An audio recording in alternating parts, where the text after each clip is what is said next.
আসসালামু আলাইকুম গাইস, কি অবস্থা সবার? আশা করি আপনারা সবাই খুব ভালো আছেন।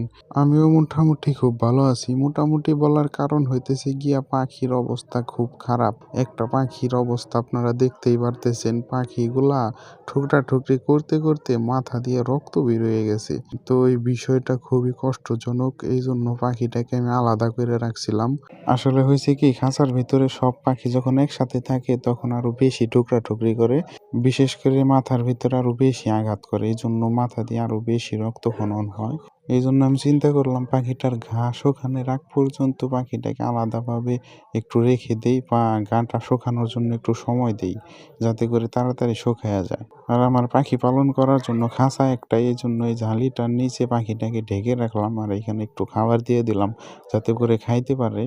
আর ভিডিওটা দেওয়ার মেইন উদ্দেশ্য হলো, কারণ আপনার যদি এরকম সমস্যা হয়, পাখি টুকরা-টুকরি করে রক্তক্ষরণ হয় বা রক্ত বের হয়ে যায় বা খুবই গুরুতর অবস্থা হয়ে যায় পাখির, তো সেই ক্ষেত্রে এটার পার্মানেন্ট কোনো সলিউশন আসলে নাই।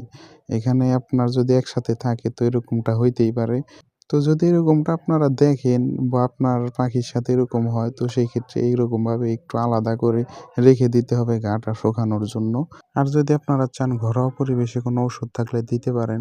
যেমন ধরেন, আমার পাখির যখন ঠুকরা-ঠুকরি করে মাথায় এরকম অবস্থা হয়েছে, তখন আমার আম্মু দেখি বলতেছে হলুদের গুঁড়ার ভিতরে একটু পানি দিয়ে, মানে একটু আঠালো অবস্থায় এই ঘার ভিতরে দিয়ে দিলেই নাকি তাড়াতাড়ি ওই ঘাটা শুকায়া যাবে। তো এটাও করে দেখছি আমি। তো এটা ভালোই কাজে দিছিল। এটা তাড়াতাড়ি শুকায়া গেছে। তো এরকম আপনার অন্য কোনো পদ্ধতি বা কিছু জানা থাকলে করতে পারেন।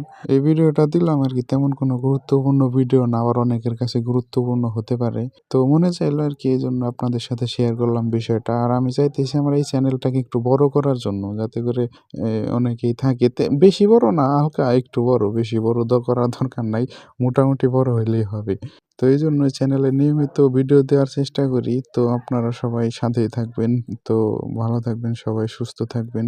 আর ভিডিওগুলা দিলে দেইখেন, যদি সময় থাকে দেইখেন। তো ধন্যবাদ সবাইকে ভিডিওটা এই পর্যন্ত দেখার জন্য। সবাই সবার জন্য দোয়া করবেন, আমার জন্য দোয়া করবেন, আমিও আপনাদের জন্য দোয়া করব। তো ভালো থাকবেন সবাই। আল্লাহ হাফেজ।